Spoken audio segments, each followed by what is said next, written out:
This is the Constructionist Podcast, where we take ancient stories, the person of Jesus, current events and topics, and help you construct a new Christian worldview that's relevant and loving to those around you.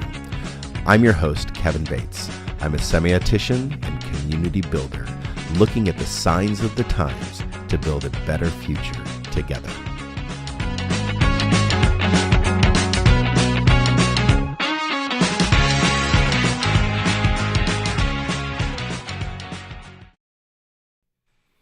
You are tuned into the Constructionist Podcast, and tonight we're continuing actually what has turned into a 9-part series on the body, constructing a new you.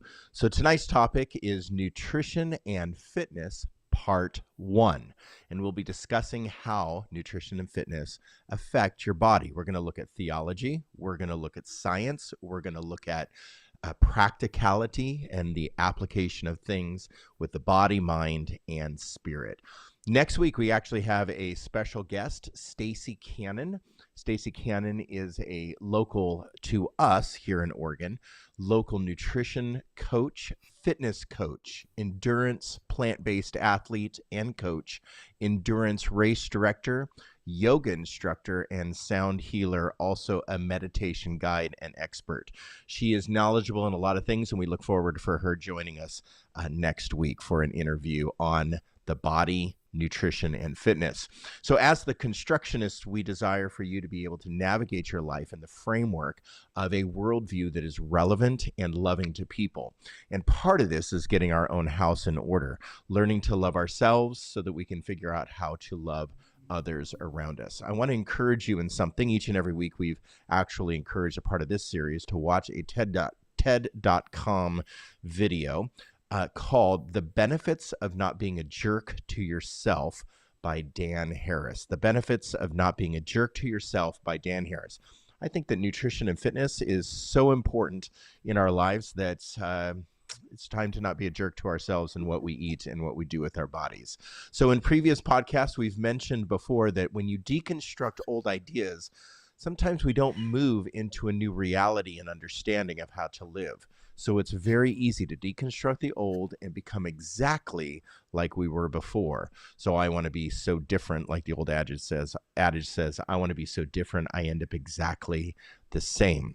So it's very easy to, well, in this topic, it's very easy to get back into bad habits of eating, bad habits of exercise, bad habits of sedentary lifestyle. Why? Because we don't have a vision forward. We don't have the discipline to move us out of ruts that we create. So we're going to construct some thoughts today. This is our thinking space. We're not experts in this subject.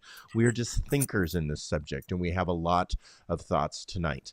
So we're presenting ideas and thoughts, practical things, applicable things, and theological ideas and concepts to live by. So this is a 9-part series. And if you've missed the last handful of weeks, we want you to get caught up. I want to encourage you to listen and to ask questions about those as well. We'll pick up those questions. The first week was on goal setting. Then we talked about habits and toxic behaviors, and then self-concept and beauty. Number 4 tonight is nutrition and fitness, or fitness and nutrition.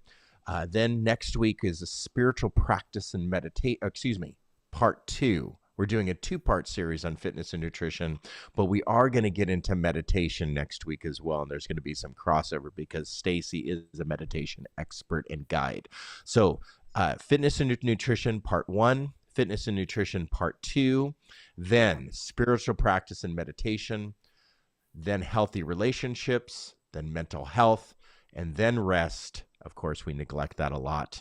And that is the end of this series.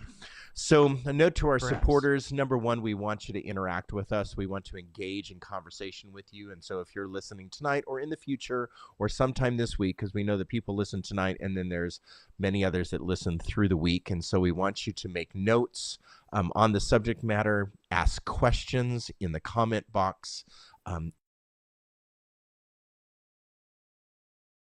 but also through the week. If you want to give to us financially, we desire you to do that as well. So you could go to resonatelife.org resonatelife.org, resonatelife.org. That link will be in the comment box underneath in the social media channel you're listening to, and you can go give under the Give tab if you desire that for us. So we're talking tonight about fitness and nutrition and fitness. And I'm just going to take a couple minutes. We have a lot of material to cover. So an introduction for this is an introduction to this is going to have to be really short and simple. So when we talk about nutrition, we're talking about what we're eating. Basically the food that we're ingesting in our bodies. When we talk about fitness, we're actually talking about intentional exercise. And also what classifies nutrition, what is healthy eating, and also what is intentional exercise. So just know that you might feel like a fit person. You might feel like you're eating well. What we're going to walk through some materials that maybe you can rethink some things in your life, add some tools to your toolbox. Maybe you know all of this stuff already. Great, I'm glad. Maybe you struggle applying it. We're going to help you maybe put some tools in your toolbox for that as well. I think that nutrition and fitness really do guide many parts of our life. When we feel bad, then we don't necessarily do things in our life that promote some good. And so actually nutrition and fitness are regulators to other decision-making paradigms that we have.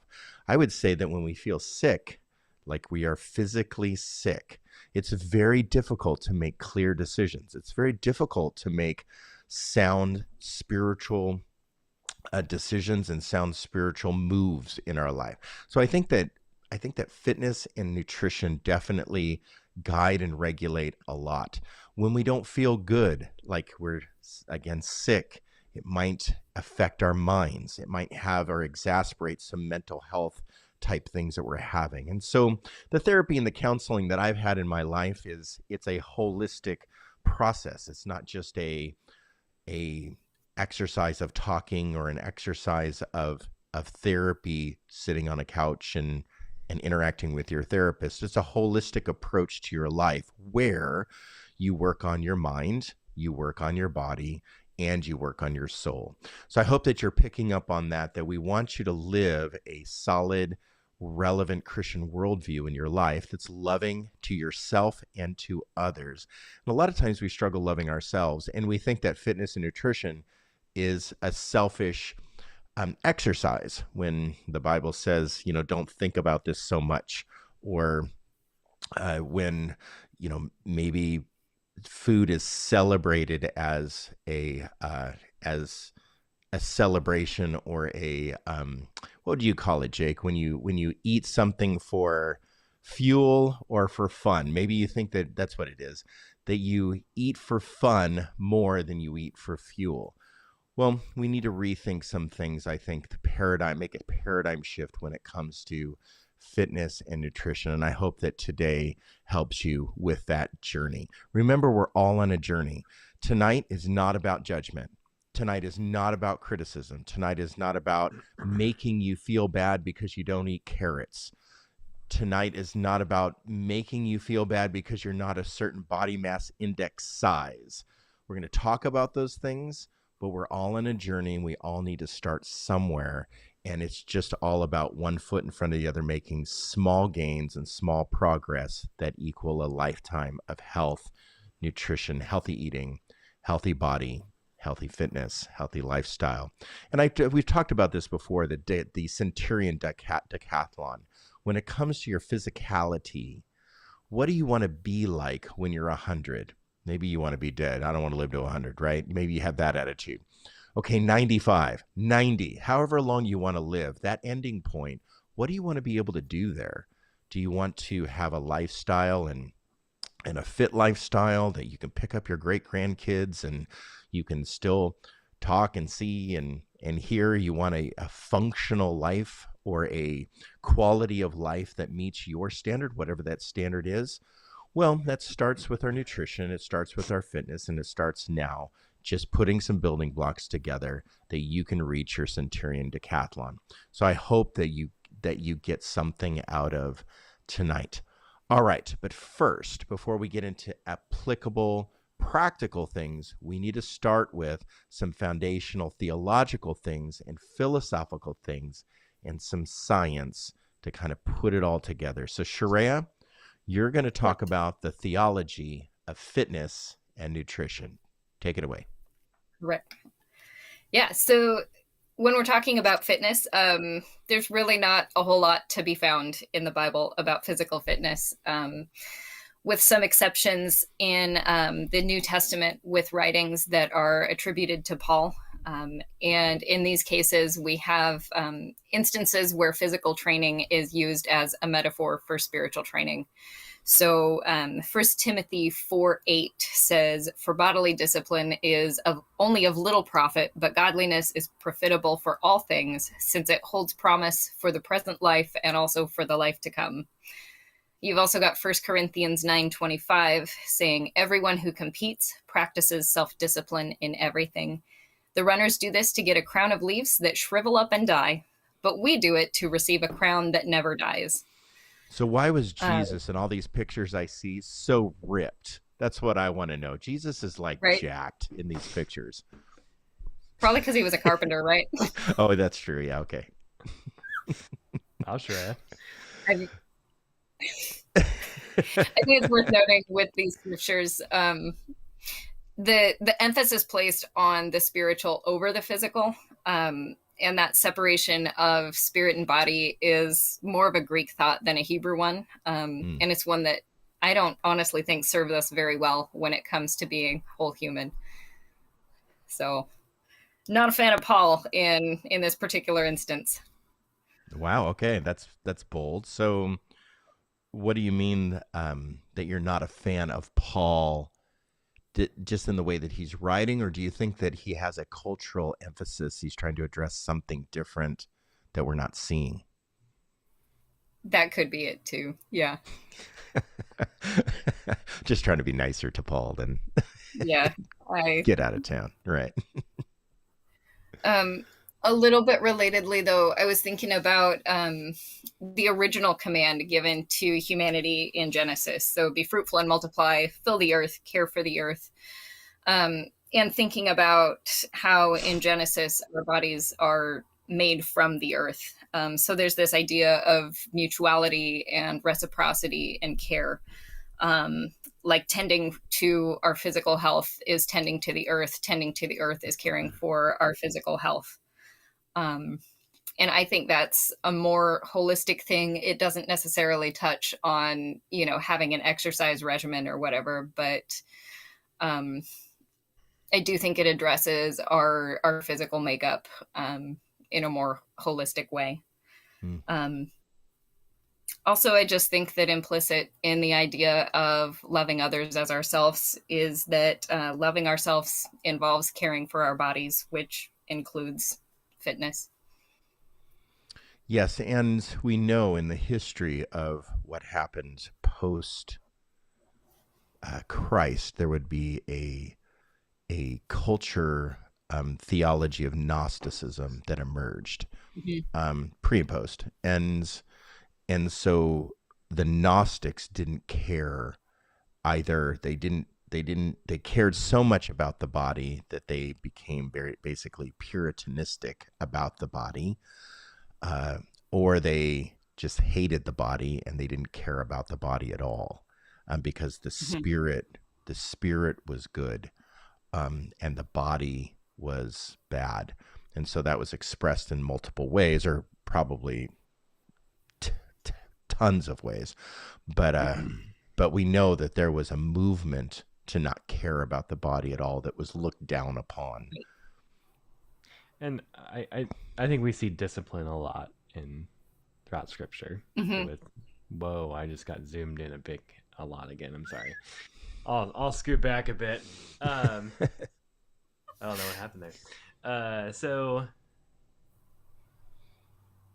we see discipline. We see that in the Old Testament, New Testament world, they would have been manual agrarian, and so the amount of physical activity, there wasn't sedentary lifestyle, Right. if you were overweight, that was a sign of stature and wealth and prominence, and that you're able to feed yourself very well. And so we have to be careful looking at in today's language of our sedentary lives, of our sit down, go to work type setting, that we don't have the same, that physical gain is very little. Right. Yeah. Mhm. So be careful. Right. Most of us are not laborers in the same way. No, we're not. We're not tilling the soil by hand. We're not walking everywhere we go. I mean, if you walked everywhere you went, your body would look much different. So if I could just point out one thing when talking about this subject, the subject is very personal to me because I'm a pastor. And in the church, being a pastor, fitness and exercise, just healthy lifestyle, healthy eating, has not been culturally promoted within the church. It's actually it's been downplayed in a lot of circles based on this look of this scripture, or these couple of scriptures that you read, Shreya. And that idea that the spirit and the body are disconnected. Right. Yeah. So in all honesty, and I'll just speak if there's a pastor listening right now, I know that there are reasons outside of nutrition and fitness. There's genetics and there's all kinds of reasons to be overweight. I do know a lot of overweight pastors that do not take care of themselves because maybe they've expensed their life to the church, and maybe they've expensed their life to their work. And it's a sign of some other issue going on, maybe a work addiction, or maybe some toxic environment that is causing them lots of stress. I think that pastors need to lead by example when it comes to nutrition and fitness. And that's all I have to say about that. I think that we need to lead our churches in example when it comes to healthy lifestyle, eating, and exercise. Okay, go ahead, Shreya. Sorry to interrupt so much. Take it away. Yeah, so now we're talking about food, which the Bible does have quite a bit more to say about explicitly. And food shows up in a couple of contexts. One is in the idea of dependence on God, and interdependence on others as well. And we'll get to that part a little later as we talk about community. But simply put, we need food. We're dependent upon it. And we see in the Exodus story, God providing manna in the wilderness so the Israelites can survive. And this idea gets carried forward in the New Testament and in Christian culture, really, with this idea of daily bread, sometimes referring to actual food, sometimes referring to faith.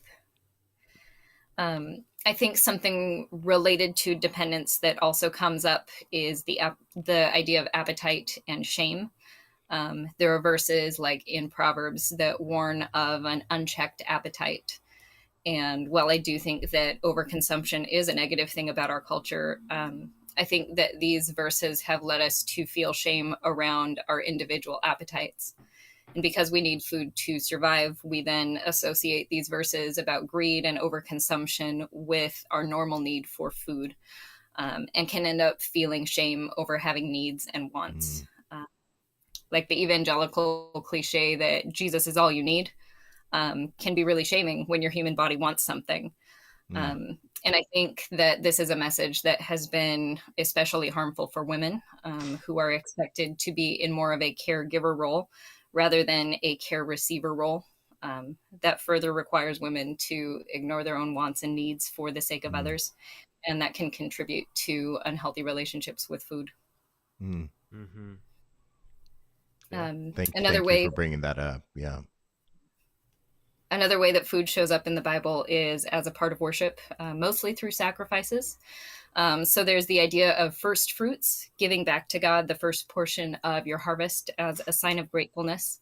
And there's also some of that interdependence baked into these rituals. So in the Old Testament, the Levites, who were the priests, were not given land. So they didn't have land to have animals, they didn't have land to grow food. Instead, their primary role was to facilitate worship in the community.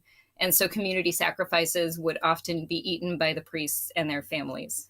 So these tithes didn't just go to God, burned up on the altar as smoke, but they also supported the people who directly served God in their communities. Festivals and celebrations were another worshipful use of food. So we've had the privilege at Resonate of experiencing Passover celebrations, which occur around a meal. And there are items on the plate that represent and illustrate portions of the Exodus story. So remember, the horseradish is meant to evoke tears, providing a visceral, almost emotional connection to the history. So food has an illustrative quality about it too. Celebrations and regular family meals show up in the biblical text to foster community. So we heard Jake talk, I think last week, about how food brings people together. And we see Jesus do this by dining with outcasts and notorious sinners. Not only is Jesus building relationship with these folks, but he's also showing alignment with those who religion left behind. After Jesus is raised from the dead, he eats a meal with his disciples, and then they recognize him. It's in the vulnerability of table fellowship that they are able to see Jesus. There's also the last. If you just pause just for a second, there's a lot of So in John, the book of John, there's I can't remember how many meals there are. 7 or 7 would be a nice figure, right? So if there would be, if I can't remember how many there are, but there's specific meals that are really pointed out that ministry happens around food, and people are taught, people are affirmed, people are encouraged, people are called around food. So in the when you say there's a vulnerable activity that's happening, I think that food gives us that space. It's not a place, it's a space. And that space is where we see a lot of things happen. Ministry, calling, encouragement, maybe even reprimand. We see that occurring there around the table. When Jesus comes back, the first thing he does is eat with his disciples. Yep. He eats the people on the road to Emmaus. So it's a very food-based gospel. I take the Lord's Prayer, give us this day our daily bread, is very practical. So it's the giving everyone the bread that they need, and it's in vulnerability. Mastication is vulnerable, and so it's a subject to letting your guard down, putting your weapons down. Right. Yep. All right, just continue on, Shreya. Thank you.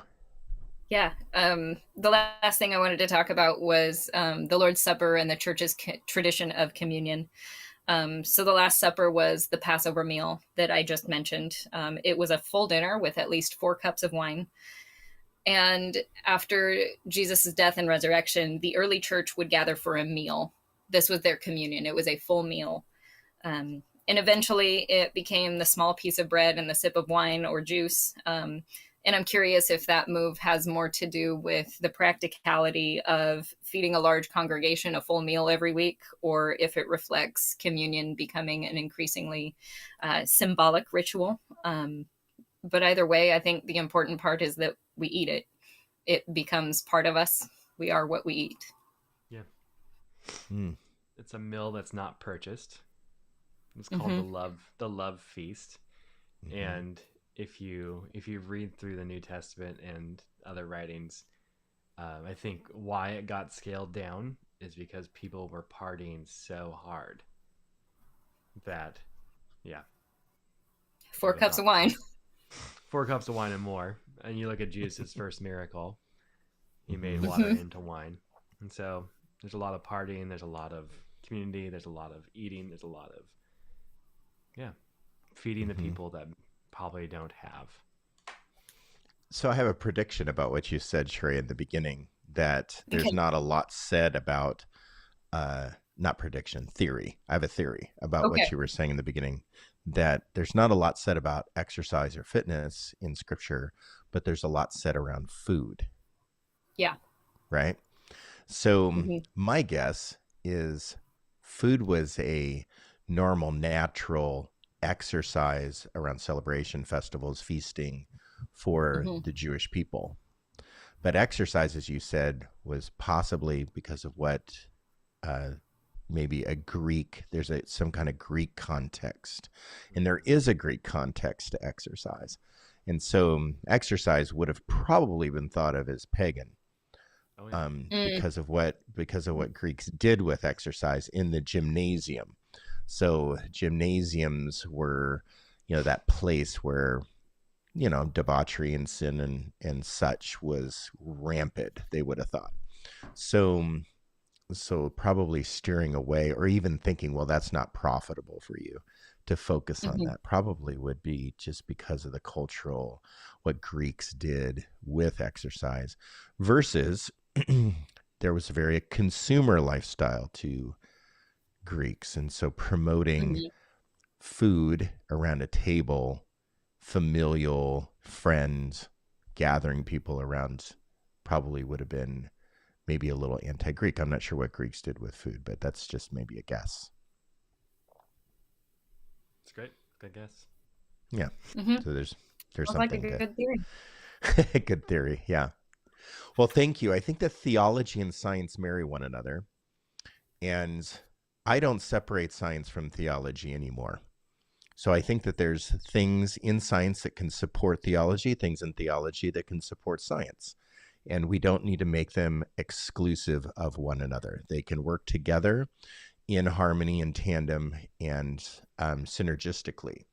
So before I start with the science portion, acknowledging that Sharia and myself are giving two foundational pieces to fitness and nutrition, and then Jake is going to take application and probably just jump around a little bit when it comes to application, because there's a lot to say when it comes to how to apply nutrition and fitness. So we're going to hope to spend some time And we'll in probably that get more into application next week as well, as well. and Yes, talking yes. through And some part basics of part 2. part two is Stacy Cannon, right? Yes. So the first thing I have to say when it comes to science and how we look at science or read about science, we need to be careful with what we read. There is a difference in papers and research. There's white papers, there's blue papers. And so the white papers, it's the good research, it's the science research. It's done with controls, and there's data to back it. And Peer so review. when we do our homework, we read research. So let me just say that again. When we do homework, like when we say, I'm going to go do my homework, and we're going to read about science and nutrition, we're going to read good research. No one is researching except scientists. And that's what we really need to get straight in our head. When I go do my research, that does not mean that I go to Google and just look up articles and read articles and I did my research. There's scientists who do research. We're just reading articles. So let's just make sure that we have that clear, because there's good research out there about a lot of topics. I don't do research. I read articles. So the data and the research say a certain thing, and we need to read good research. How to find that? Well, there's, when it comes to nutrition and science, read scientific articles from reputable scientific based sites and companies. So there are companies out there, scientific companies, and also scientific articles that you can read that are from schools and Harvard and some other schools. You can read about scientific research on nutrition and fitness. But be very careful who paid for that science experiment or set of experiments to produce the research. So if you're reading about nutrition and that was paid by a soda pop company, you know that probably the research is going to be bent in a certain way towards drinking soda pop is okay, or drinking that amount of caffeine on a daily basis. There's not a lot of there's caffeine's not that bad for you. So just know that when you're reading good research, just look at maybe the conclusions in the end, or this scientific research was paid for by a sugar company. So if it's paid for by a sugar company, it's probably leaning in a certain way. So just know that. Read good, unbiased research. Well, just remember, you're not doing the research, though. You're reading the article about the research and the outcomes of the research. Go ahead, Jake. All research is biased, no matter what, right? Well, sure, yeah. And or so, to a point. Yeah. I mean, you start with your controls, and so there's going to be some level of bias in your study. Yes. Yet, we can be above the paper and the research by recognizing the bias as we read it. Right. So there's a couple of sites that I can point you to, that these are medical doctors and scientific professionals that give a lot of good and base their talks on good research. One is Andrew Huberman. He is a neurobiologist and ophthalmologist from Stanford. And he does a lot of good primary, but also offers good research. So if you wanted to go to Andrew Huberman's podcast or the andrewhubermanlab.com, you can pick up some good information there. If you want to go to David Sinclair is a longevity doctor. He works on aging diseases. He has a lot of good primary research and also offers good research as well. And then there's Peter Attia, Dr. Peter Attia, and you can go to his site, and he offers some good, solid research and does primary research as well. So those three people, or those three scientists, are some people that I base my lifestyle choices and also my decisions on. There's others out there, but just know that some of the people out there are promoting good things. There's good things out there to think about, but they might not have the data that you need to support maybe the change. Maybe it's not enough data for you, and you need to think through it more. I'm going to give you some examples of that as I go through the science. All right, so first let's talk about some components, I guess, to nutrition, I'll call them. So your first component to learn about nutrition is there's something called metabolism.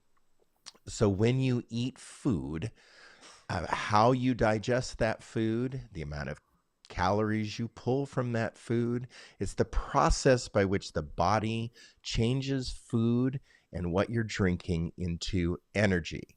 That is called your metabolism. Okay, it is a false nomer. It's a falsehood to say I can't lose weight because I have a slow metabolism.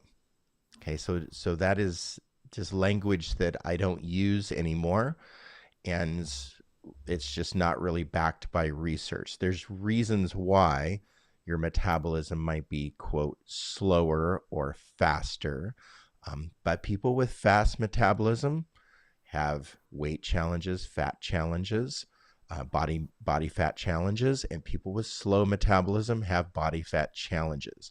And so that kind of language is not backed by research. So your body is composed, or your body size and your muscles, your fat tissue, and in comparison, the percentage of your lean muscle mass compared to your fat mass is called your body composition. Your body composition. So we have our metabolism, we have our body composition, and everyone looks different. There's not, except if you're an identical twin. So they have the exact DNA between the two of them. Most of us are not identical twins.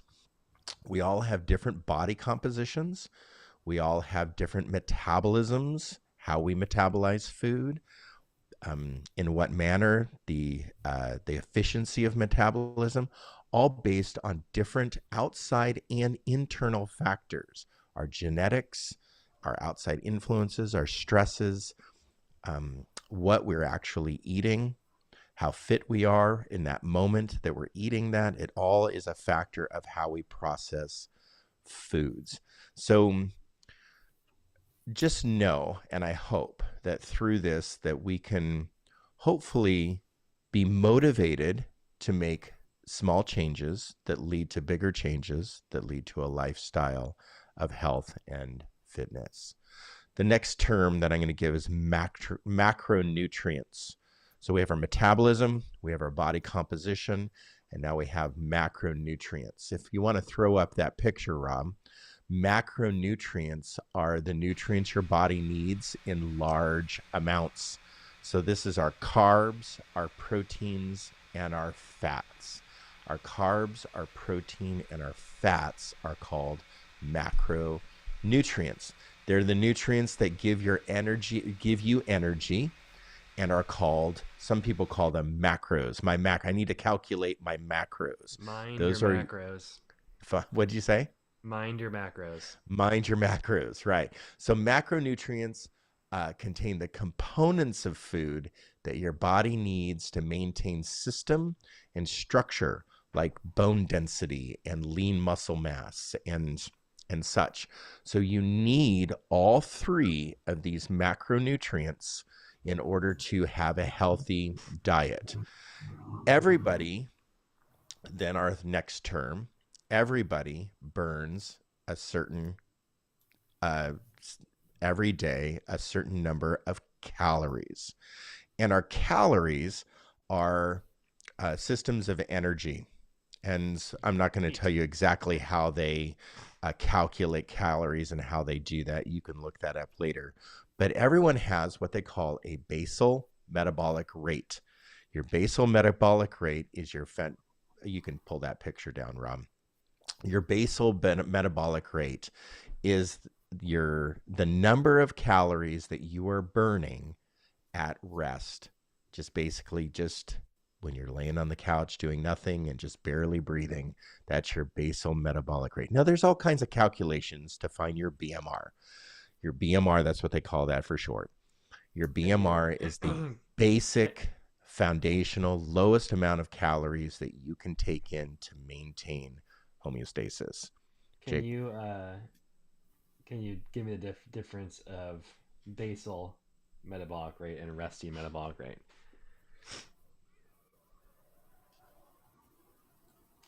Describe the difference for me. I believe I know what you're talking about as resting metabolic rate, when you wake up, what you are burning without any type of exercise. Basal metabolic rate is, well, what I just said, the least amount of calories that you should be taking in for just minimum survival at rest. So there's a way to calculate that. But really, the way to calculate that is to strap on a device around your mouth, because the CO2 that you expel out when you breathe out, that's how they figure out what your BMR is. And so it's actually a mask that you put on. You sit there for 15, 20 minutes, and they record your CO2, and that's your basal metabolic rate. So mine, I can't remember what mine is because I've had that test done. I think it's around 1,800 calories a day. That is my basal metabolic rate. And so that's the baseline of how many calories I'm to take in on a daily basis. And if I take that many calories in, I will meet my goal. If I exercise on top of that, then I need to take in more calories to not lose lean muscle mass. I need to take in more calories than my basal metabolic rate.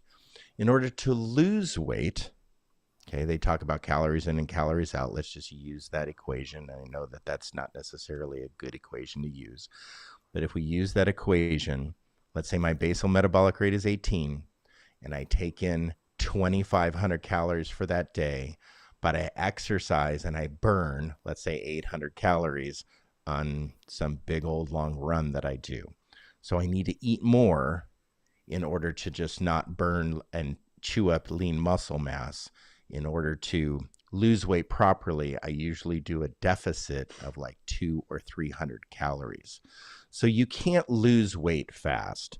You can't just lose weight off of quick diets. You can't lose weight off of fad diets. You might lose weight, but it's only temporary. And what's going to happen is you usually bounce right back, and usually it's worse than before. Mostly water fluctuation. There's water fluctuation that causes you to lose weight, not fat percentage. So you have your macronutrients. Then you have your micronutrients. Throw up that next picture. This is the eat your vitamins or take your vitamins daily. So micronutrients are a major group of nutrients that your body needs. They are your vitamins and your minerals. So throw up that picture of the vitamin wheel. There we go. So this is the vitamin wheel that is available online. You can pick this up. It's a open source thing that you can look at on many websites. And so you'll see the vitamins, and then included in this is the color rainbow, or the food rainbow.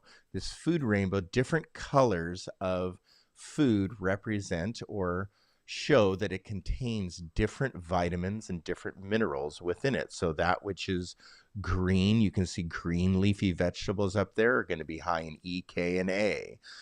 That which is red, you can see red vegetables over here are going to be high in B vitamins. And C vitamins, you're going to see, of course, things that are might be more orangey. So that orange right there is going to contain your C. Now this is common sense stuff. But what happens in poor nutrition is we don't get enough micronutrients. And vitamins and micronutrients and minerals are necessary for energy production. They're necessary for immune function. They're necessary to keep from blood clotting and other functions in our body. So if you are low in vitamin B, you're going to have a mitochondrial problem, that your mitochondria is not going to be very efficient if you're low in vitamin B. They play a huge role in growth, huge role in bone health, huge role in fluid balance, like potassium, huge role in many processes in your body. So when someone tells you to eat your vitamins, it is crucial that you are eating a healthy diet, which includes many vitamins and minerals, and also just monitoring your, quote, macronutrients as well. So you're getting the right amount of balanced calories in your body of carbs, protein, and fats, but included in that is the food rainbow. So if you ate around this food rainbow on a weekly basis, and so I'm going to do 2 servings of this and 2 servings of that, you can be assured that eventually all through the week, you're getting a balance of micronutrients. The food rainbow. So my first advice, as I have a bachelor's degree in biology with an emphasis in natural history and anatomy and physiology. That's the most education I have. I was a personal trainer for quite a number of years, and I coached a lot of people in nutrition and fitness. Some of the basic things that I have taught is mind your macros, like Jake said, and also to eat a balanced diet. So when you eat a balanced diet, that doesn't mean carb restriction. That doesn't mean protein explosion. That doesn't mean just fat explosion in your life like some diets promote. It's very important that you get a number of carbohydrates, a number of proteins, and a number of fats, and you can spend time calculating that based on your BMR, your basal metabolic rate, which there's simple calculations. You don't have to go to a facility with a mask. You don't have to do that. You can just make a good guess online and just mind what you're taking in your body. And so they used to say fat makes you fat. And that's actually not true. That fat doesn't necessarily make you fat. Too much fat you can build too much fat in your body, yes. But studies have come out that sugar is delicious poison that possibly it does have a lot of data, but possibly in your life, you are ingesting too much sugar. And so I want to talk about specifically, as we have talked about macros and micros and eating the food rainbow. I don't want to sound like your first grade teacher in your first health class that you ever took in 5th grade or whenever that was. But it's true. We need to mind these things, eat our vitamins, eat a healthy lots of leafy greens. If you hate vegetables, we need to learn to love them. We need to learn to love green things. We need to learn to love colorful peppers and all these good things. What was that look for? You just roll your eyes. We need to learn to eat our carrots. We need to just learn to do these things and take simple baby steps. Today, I'm going to try kale. Tomorrow, I'm going to try cauliflower and carrots. Please look up recipes for all of those things. Peppers. Chewing on some kale is not the... I do like raw vegetables. I do love remember eat. Remember we dried kale that one time, Kevin? How'd that turn out? Not very good. No, that's not good. But I do love raw vegetables. Raw vegetables that are in season are very flavorful. You can taste a lot. It's like a explosion of flavor. And I just believe that it connects us to the earth. When we eat whole, healthy food, and nothing will replace a good, healthy diet. So you could say, well, I'm just going to go buy vitamin A and start taking a bunch of vitamin A because, I need that vitamin in my life. I would say you can do that. And that's important too, to take supplements if you're not getting certain micronutrients. But nothing will replace a good, healthy diet. Nothing can replace that, really. And so there's fiber, there's micronutrients, there's nutrition, there's good calories within the food rainbow. And I would encourage you to look into it and really spend some time learning and investigating how to eat healthy. All right, so let's look at the science of sugar. The science of sugar is really important because they're starting to think that a lot of obesity is caused from our exponential in our life sugar ingestion. We eat too much sugar as a society. So Rob, I want you to throw that first picture up. This is how we metabolize sugar. It's just a picture of the human body with a little simple picture. I know this is very simple, but it's simple because I just want to be simple tonight so that people really capture just the mechanics of it. So this is a normal body function. This is a healthy body function. First, you ingest food and it enters your stomach. So you can see that little carrot at the top there that this person is eating. They eat that carrot and it enters the stomach. And then carbohydrates are broken down in the stomach. It actually starts in your saliva. That's where digestion starts, is in the mouth, is when you chew your food. And it's really important to chew your food and chew and chew and chew to break down that food as much as possible in your mouth before you swallow it. How many times, Kevin? 20? Oh, it's a lot. It's like, let's just say 20 times. 20 times per bite. Thinking about if you take a bite of food and chewing that 20 times, or let's just say 10 times, that's a lot. But it's really important because there's a lot of digestion and that happens, an absorption that happens in the mouth with your saliva.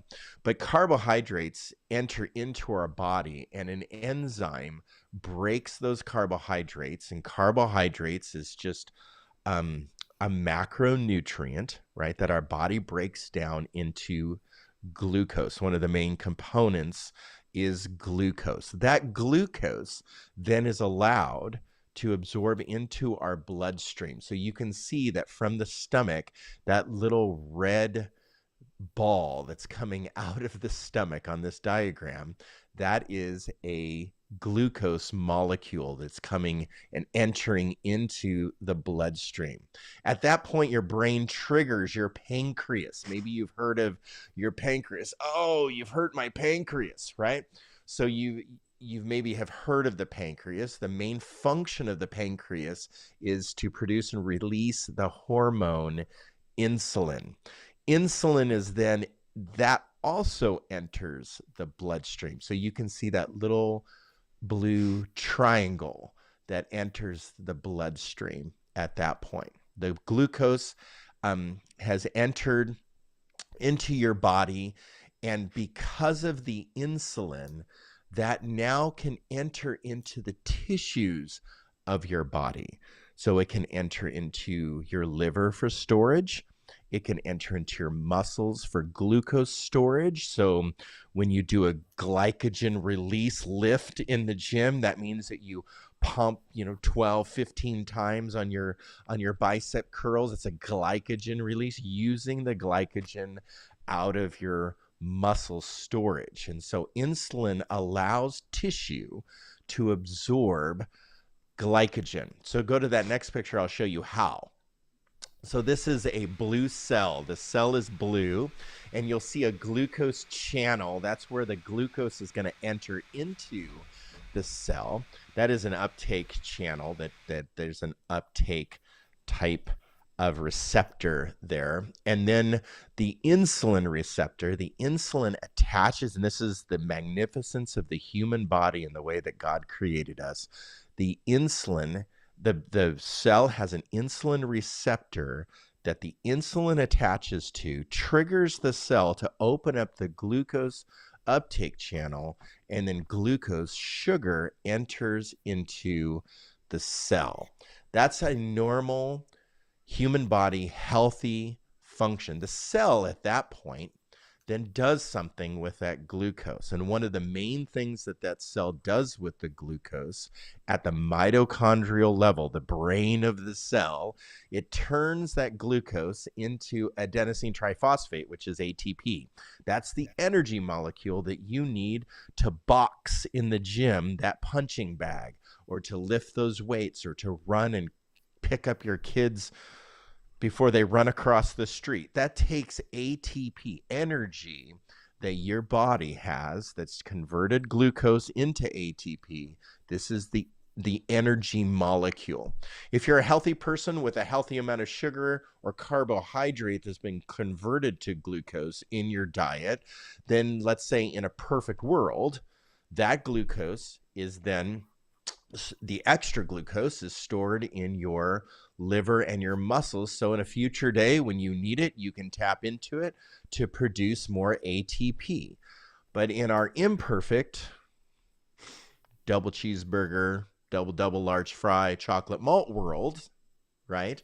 That extra glucose, after it's stored in your muscles, after it's stored in your liver, after you've converted all that you need, probably for a very long time, into ATP, that extra glucose now is stored as lipid in your fat cell. And so the science is showing that too much sugar is a major component to the problem with especially childhood obesity. Childhood obesity has lots of research because of the sugar craze. You can take that picture off, Rob. The sugar craze that started basically in 1957 when the American Heart Association published some paper and research on low-fat diets. We entered the low-fat diet craze. And I don't know if you remember when you were a kid or when I was a kid, they had lines that you could pick up government cheese. And the government was paying companies to reduce the fat in their products. Then the government would take that and turn it into cheese. That's where government cheese came from. So you think about, if you were born in the 1940s and 50s, you might have heard about the low-fat diet craze, where when they lower the fat in products, then they up the sugar to make it taste good. And so then products began. What? Low-fat craze is still a thing. Oh, yeah. It's been a craze all the way. Yeah. Well, till today. Yeah, So so it's not like it's an old thing. yeah, it's not like it's gone, but it started in the 1950s, and there were some government like authoritative edicts that came down to uh, force companies to make and produce low fat products, and so there was incentives during that time, and they increased the sugar to increase the flavor. So sugar intake from that point forward exponentially increased, and obesity in America exponentially increased as well. If you look at unhealthy or possibly genetics caused diabetes, or that's type 1 or type 2, is where poor eating habits and lifestyle, but that's some general comments about type 1 and type 2, and I know there's many different causes of type 1 and type 2 that we're not going to talk about. So if you have a type 2 diabetes, that just means something. And you say, well, I had a healthy diet my whole life and I ended up with type 2 diabetes. There's a lot of factors behind type 2 diabetes that's just not poor healthy eating and lifestyle habits. You are nuancing the diabetes. Right.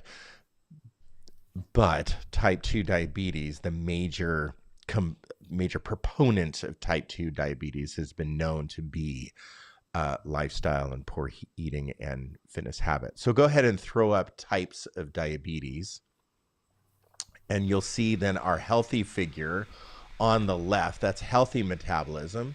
Type 1 diabetes is a genetic, just a known genetic thing. And that means that, type 1 diabetes is coming out in people at 30, 35 years old. It's not a childhood thing anymore.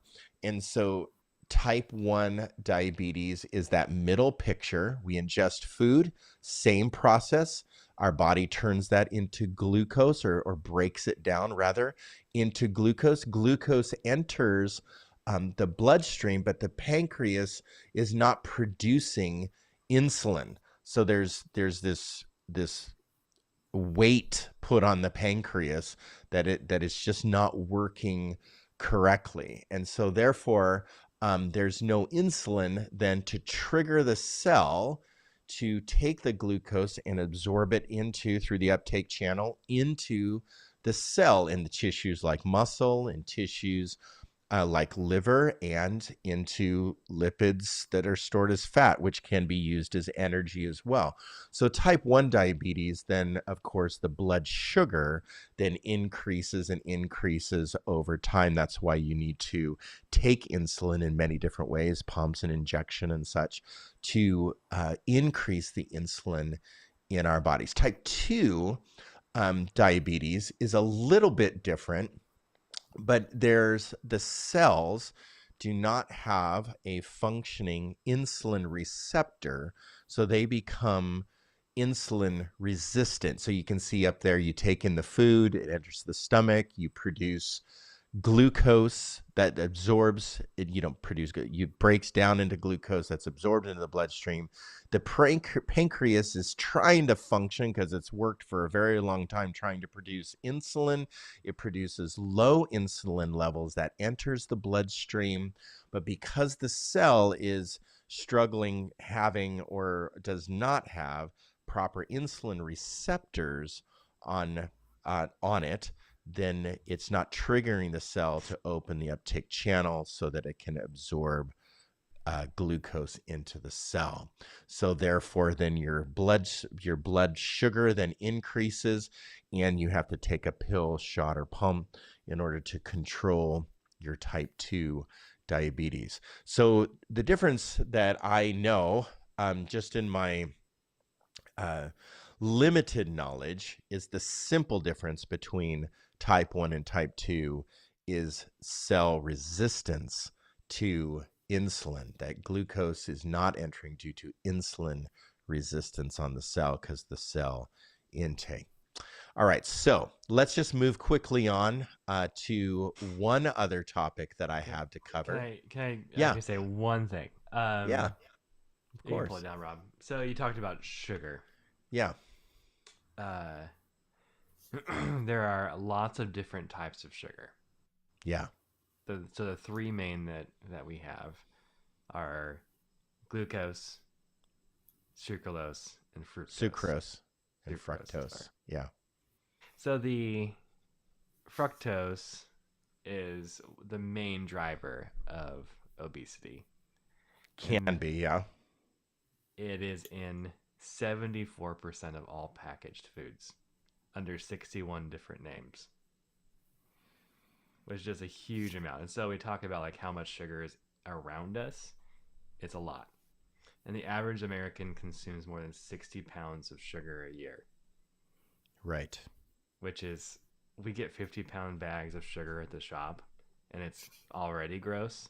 But just think about just taking a spoon and eating that 17 spoons a day. Right.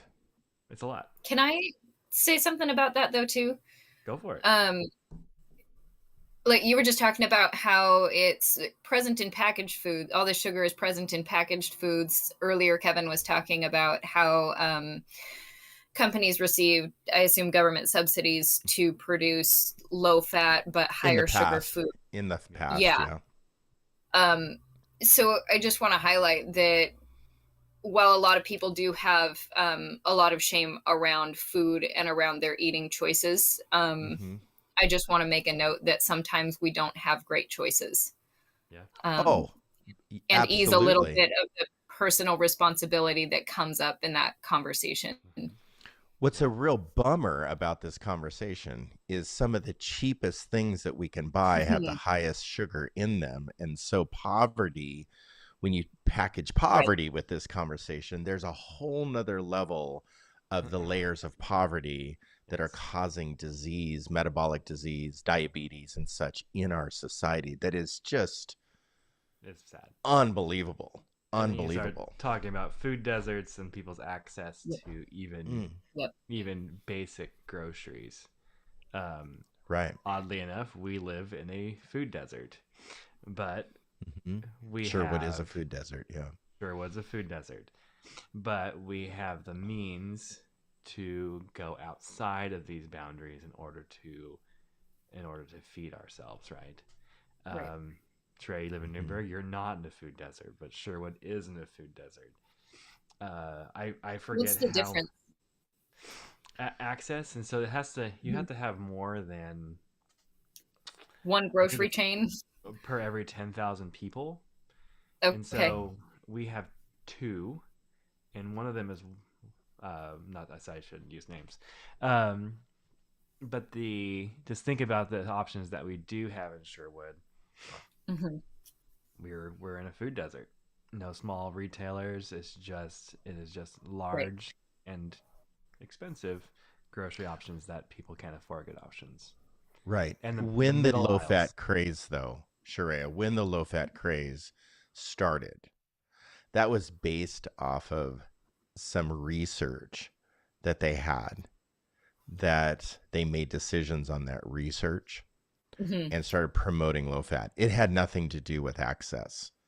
It had nothing to do with, how cheap food was going to be in the future and such. It had everything to do with, here's a piece of research and we're going to base this decision on this piece of research and change our food pyramid. What'd you say? And school lunches. Right. Yeah. Right. There's a few documentaries on Netflix that anyone can watch to give you more of the basis. Fed Up is one. Yes, but there's lots of buts. Yes. But at least give you like some information. I just want to talk about the research. This is what the research shows. And this is what the science shows. So when it comes to our products, I know that there's layers and layers and layers of poverty and layers of access, and whether we're in a food desert or we're in a food mecca, that's not what I'm talking about, because there's some ethical and societal socioeconomic issues when it comes to food and nutrition that we certainly can get into, and we probably need to. Let me finish my one thing, though. I have one more thing to cover, and then we can move to the application practicality. We will. We'll get there. All right. So water. 8 ounce glasses of water a day keeps the doctor away. That is not true. It is not necessary for our bodies to drink a gallon of water a day, even a half gallon of water a day. I am not one. The research shows that drinking water for water's sake does not necessarily promote or keep us hydrated, does not promote hydration nor keeps us hydrated. The issue is not how much water you're taking in, it's the issue of hydration and the science of hydration. It is necessary, though, to have sugars, carbohydrates that are broken down into glucose, and also salt, which is NaCl broken down to sodium. So it's necessary for sodium and also glucose to be involved in hydration. In order for H2O to enter into our cells, there's also another uptake. It requires sodium and also glucose for water to enter our cells. So just drinking water is not necessarily, it's not. Now, I'm not going to say stop drinking water. Please drink water. Please drink water, because usually you have enough salt and sugar in your body because of all the other things that we ate. Usually you have enough of those to begin to absorb for hydration. But hydration is the key. Hydration is the science of the water getting into your actual tissues of your body. There is a book called Endure that talks about endurance training and hydration. And thirst has always been an indicator of I'm dehydrated, I'm thirsty. That's actually not an indicator. It just means that you're telling your body that you're thirsty. It's usually you're long after dehydration by the time that you're thirsty. So it's not an indicator of that you are dehydrated. Some people actually would say it's way too late by the time you're thirsty to indicate whether you are hydrated. So how do we regulate our water in our body, our hydration? Well, there's lots of different, every body is different. Everybody how they maintain homeostasis when it comes to hydration in your body. There's a lot of factors involved in that. Illness could be a factor. If we are ill, sick chronically, we have a disease, or we're just sick, that can, like a common cold, that can have a factor in whether we are hydrated and how we are hydrated and how much we are hydrated or dehydrated. Heat and exercise have definite effects on hydration. So when I endurance race, run a marathon or a triathlon, a long distance triathlon, I have to take in sugar and I have to take in salt all along the way to stay hydrated. So the key is staying hydrated in the body, not necessarily just drinking water. So my nutritionist recommends that I drink, because my body size 220 and I have a body fat index, and I also have a BMR of a certain rate, and I'm supposed to take in this many calories per day. I'm to take in 100 ounces of water for my body. That's my recommendation.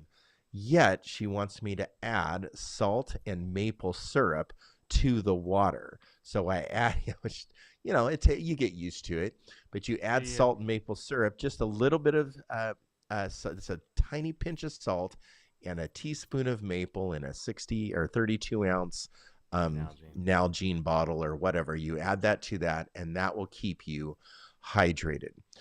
But we live in a culture that has salt in everything. Table salt is everywhere. It's on our tables at home. It's on the back of our ranges that we cook on. It's everywhere. And if you look on packaged products, you will see, and you will be shocked at how much sodium is in your products just at home, just sitting on the shelf. The bouillon cubes or the chicken broth that you're using or such, you start adding up the amount of sodium.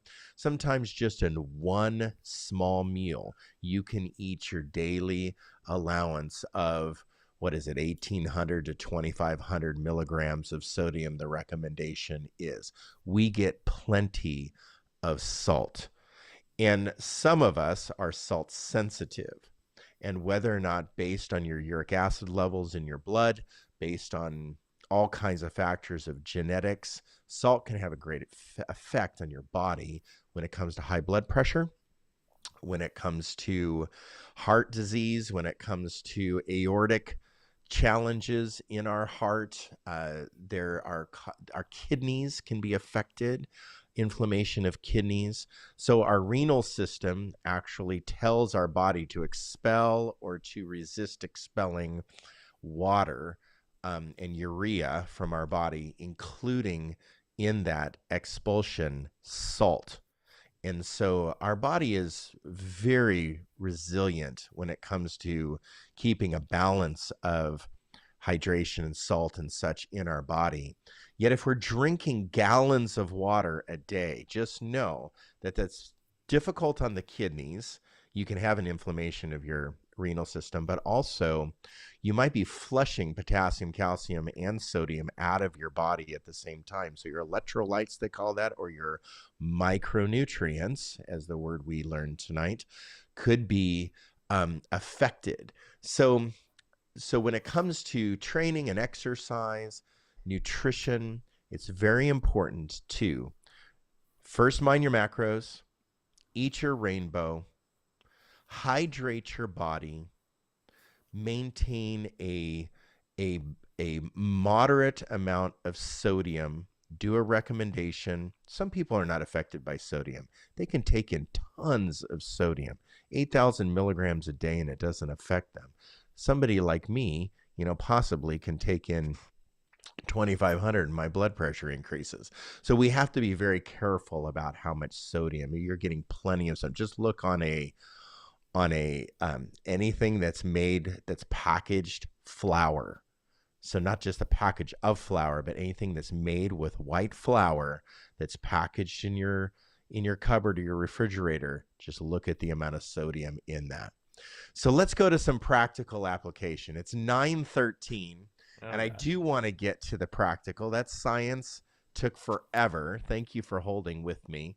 Let's get to the nutrition and fitness application. Jake, give us some words about this. I do think that we can pare this section down because we talked a lot about application through. Yeah.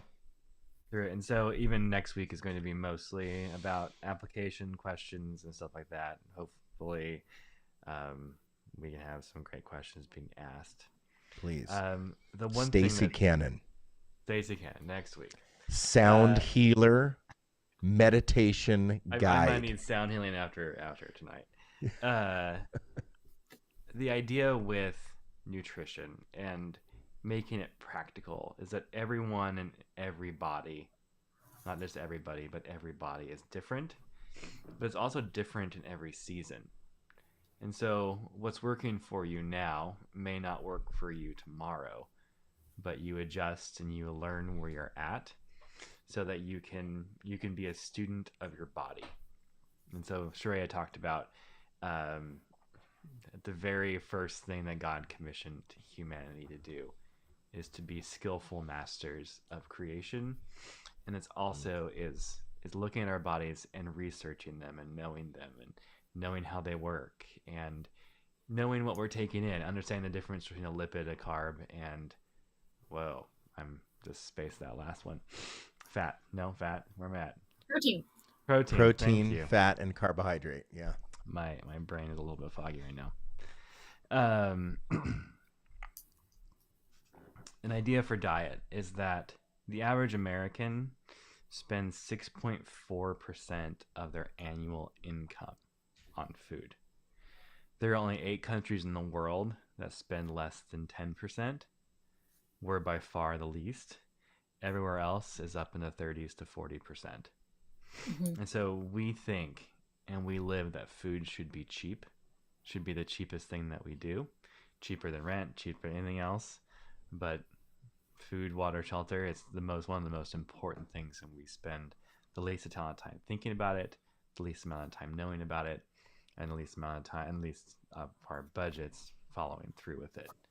And so, Do you think that's still true with our hiked food prices? Like how well, expensive things are right now? inflation is global, right? Okay. Good point. I mean, that's my thought. Is that accurate? I mean, I I spend a lot more than think 6.4 on my if the food. things that are affecting the food we eat are also affecting the food others eat, then it would be, I would think. Yeah. Know Mm. where your food comes from. I think is a big one as well. That's a very practical advice. Knowing where your avocados come from, knowing where your Mm-hmm. tomatoes come from, knowing, and these are also, I'll give the caveat that these are very privileged things, but you're all watching us on a device tonight or whenever you are. So I'm just going to guess that you're privileged enough to look up as well where your food comes from. Whether or Mm. not you can do anything about that is something different. But just having the awareness as well to just know. Use food nutrition for fuel and pleasure both. I think that if we only use food for fuel, or if we only use food for pleasure, or as medication, or whatever we want to do it with, self medicating, um, it's unbalanced. And so your fuel should taste good. And what tastes good should fuel you as well. And this also goes back to the. Go ahead. Do you have something to say, Kevin? I see something there. No. Oh, Okay. I'm thinking about how my fuel does not taste good. Morton is getting better. Uh,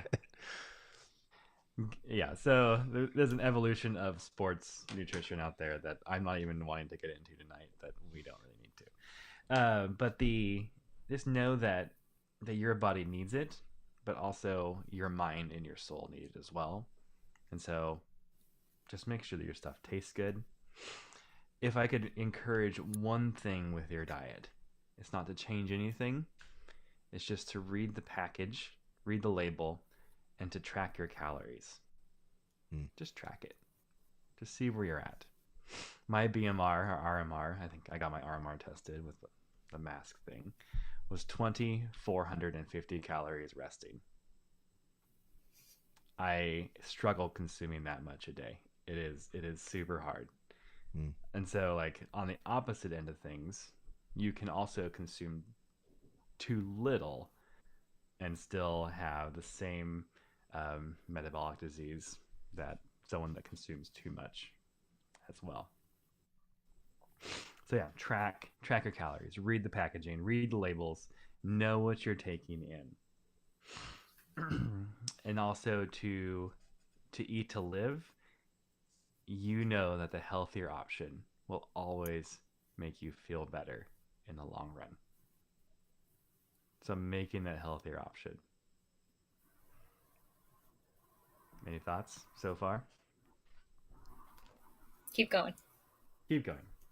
I So think there it's are all good. I think that there's applications that are very practical, like literally apps on our yeah, phone that we can download. If you have an app-based phone, you can download different, MyFitnessPal is a really large one. yeah, that you That's what can I've look got. up your food if you're unsure about what's in it or the caloric value or what is actually the breakdown of protein, fats, and carbohydrates in your food. There's a simple app called MyFitnessPal that you can download and track that.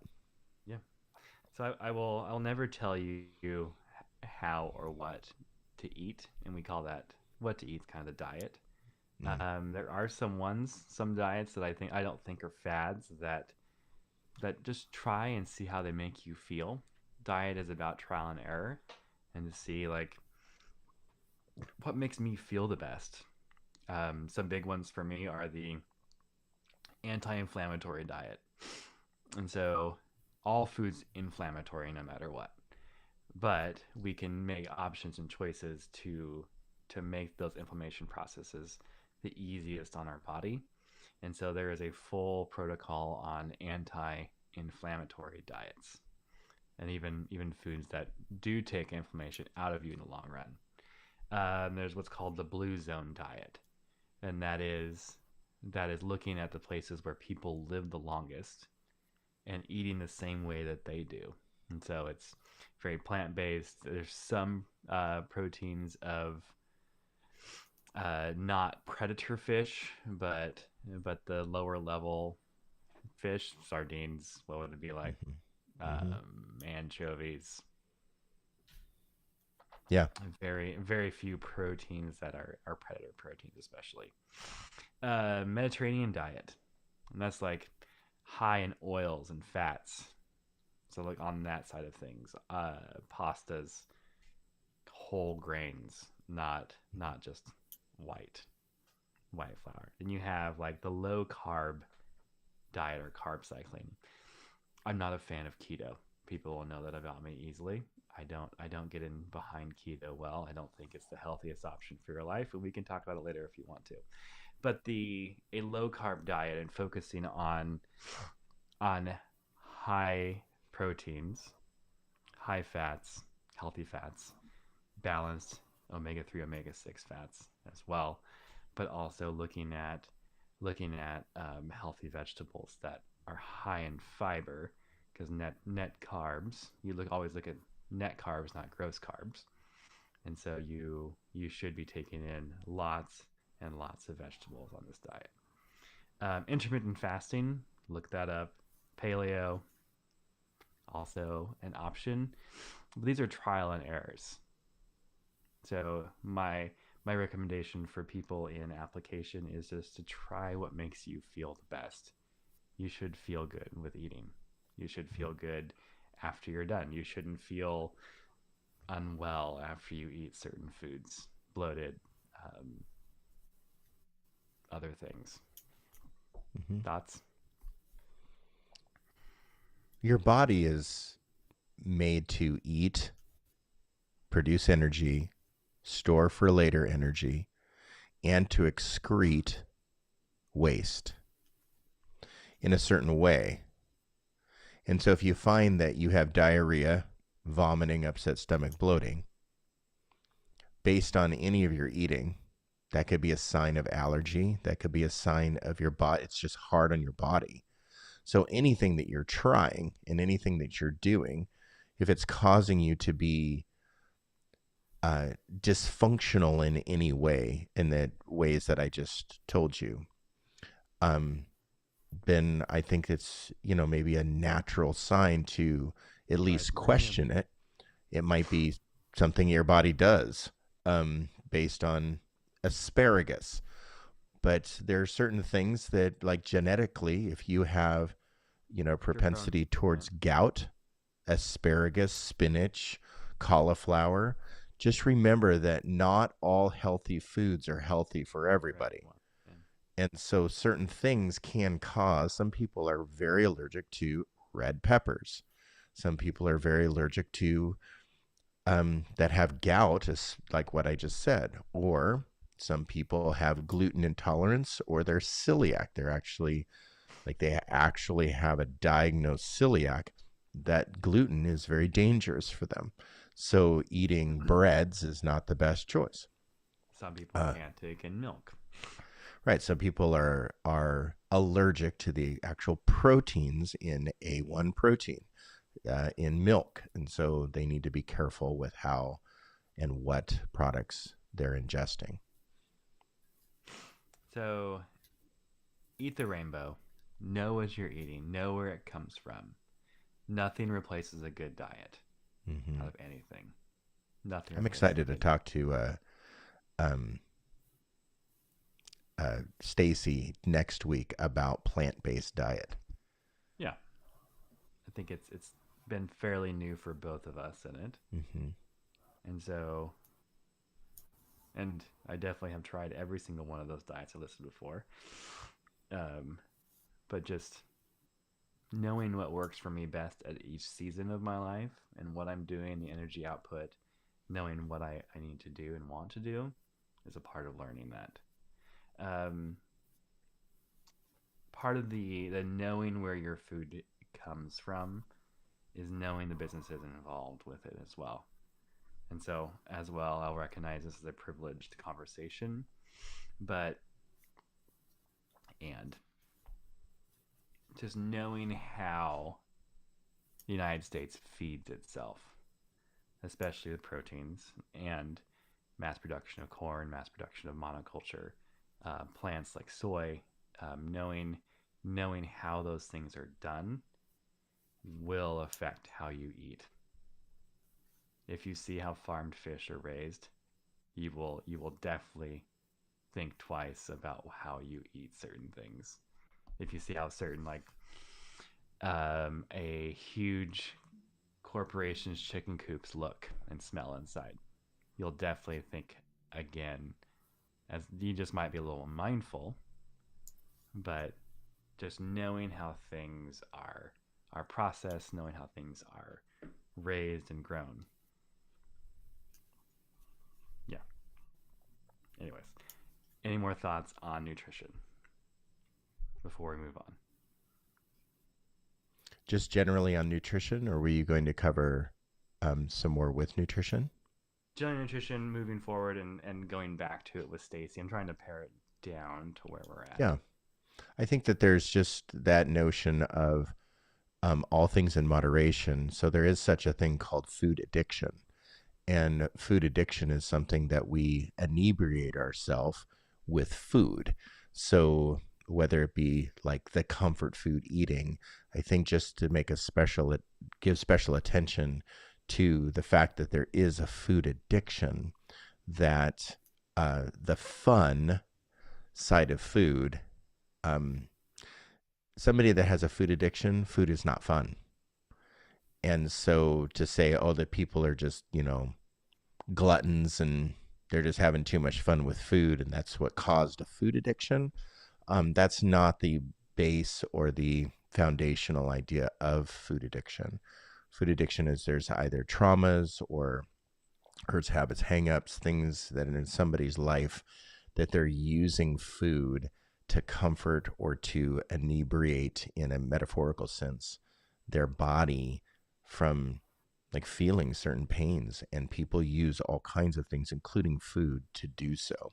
So we can use food as the big cover-up, and it becomes an emotional exercise or emotional dysfunction versus just accusing somebody of having too much fun with food. You found too much pleasure in food. It actually is a food addiction. So just a special note that there is such a thing as that. I think we can always talk about these outliers of addicting behaviors and poverty and access.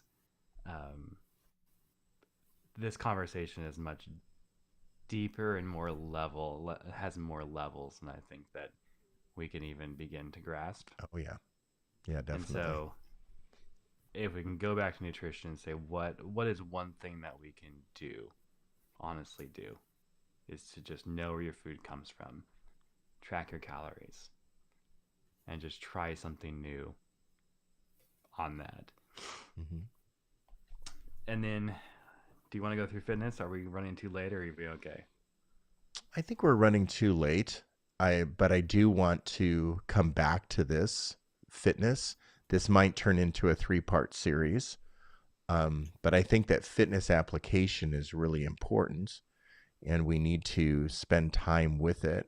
So either we take an extra half hour next week, or we take extra time with this topic. I think that would be very appropriate. I want to give you the opportunity. I went way too long tonight. But I think all of it is kind of building blocks towards building a better you. But the Bible does talk a lot about food. And I think foundationally, what you talked about, Jake, what I talked about with food, and Shrey, theologically, what you talked about, remember that most of fitness is built in the kitchen. And so most of our fitness is built in what we eat. You can lift all the weights that you want, but if you're pounding cheeseburgers all day long, it's not going to work. Focusing on food was important. reframing fitness, I think we talked about there needs to be a separation between athleticism and fitness. And that Oh, fitness yes. is, the way I take it, is more cognitive, so how your mind is fit, physical, how your Hmm. body is fit, and emotional, how your emotions are fit. And those three things tied together as a fit person. I think you could be a super athletic person but not be fit. Oh, absolutely. And Yeah. so Yeah. working towards a balance of those three things um, would be the biggest takeaway that I had. But we can go through that later. Yeah. I think just in conclusion to what we talked about, I think that being nutritionally fit, if you want to say it that way, nutritionally fit, there's a big difference between being an athlete, that's a very specific focus with athleticism or exercise, but being fit, there are recommendations of exercise and recommendations of nutrition that gives you the best opportunity to be fit. Now, we do understand there's other factors. One of the factors is genetics, and genetics set up our environment to be a certain way no matter what. And so we might have some, no matter what I do, I am this way, or I can't do this, or I'm not able to, I'm not able to do the high jump. I never have been able to do the high jump. I don't want to do the high jump, but maybe my genetics are made that I throw axes and logs, because I'm built like a Clydesdale. So, so my genetics promote a certain level of athleticism, but everybody can have a level of fitness. I think that everybody can have their level of fitness also based on genetics. So there are some components to what we're talking about that are factors. Disease, age, there are factors like that as well that promote or hinder our abilities when it comes to certain traditional type exercise. But going back to what we just said, or I just said, is most of our fitness, like 70, like the statistic is 75% of our fitness is built in our kitchens. And so that means the food that we eat and what we're actually ingesting is very important. So some highlighted products that you can research and look into yourself is do your best when it comes to products to shop on the outside, right? Is that it? Shop on the outside of the market. That's where your veggies and your fruits and your veggies and such are located. I do have noticed that some stores put their bakeries and also their sugary products out on the out margins of the store as well. Try to stay out of the center aisles. That's what they say. But make some lists, some practical things. Make some lists of some products, and eat whole foods as much as you can. Stay away from packaged foods if you can afford it. That's the key. If you can afford it, try to stay with whole foods. If you need supplements, there's companies like Athletic Greens. There's companies like Thorne Research that have very clean products that you can purchase. There's lots of research and also testing that they put their products through. So Thorne Research is a company that is well known, and also Athletic Greens for a daily supplement. If you're struggling eating the rainbow, you can take in some of these products to supplement. But remember that nothing replaces a good whole foods diet. Any other recommendations? We already said Andrew Huberman, David Sinclair, Peter Attia. You can look at their websites for some interesting, good core-based research. Jake, do you have any other? I don't. No. Shreya, do you have any other recommendations? If you're able to shop farmers markets, that's a really great way to get whole foods and to know where your food comes from. Mm-hmm. Yes, very local farmers markets that are located in towns on main streets and such that you can find locally, especially during the summertime. You also know that they're in season during that time too. All right. Well, with that, thanks the two of you for all of your knowledge and input and studying on this topic.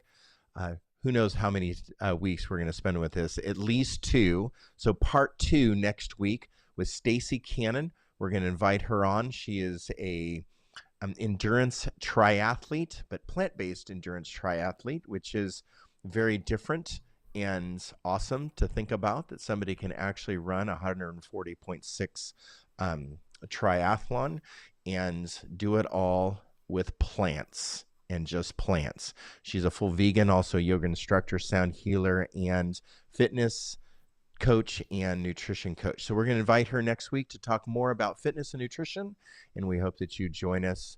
And with that, good night, everybody. Thanks for being here tonight.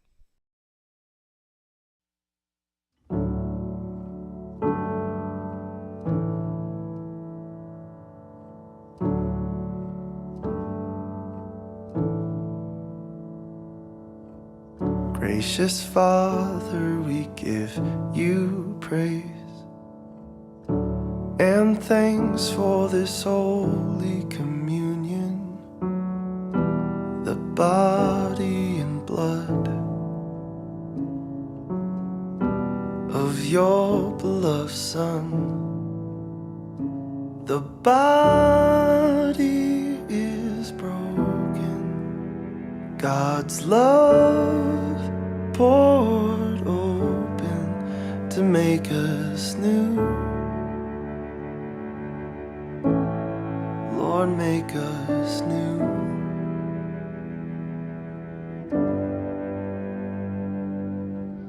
Abba, Father, we bless your name and take part in this holy communion. Make us all one, to love like your Son. The body is broken, God's love poured open to make us new. Lord, make us new.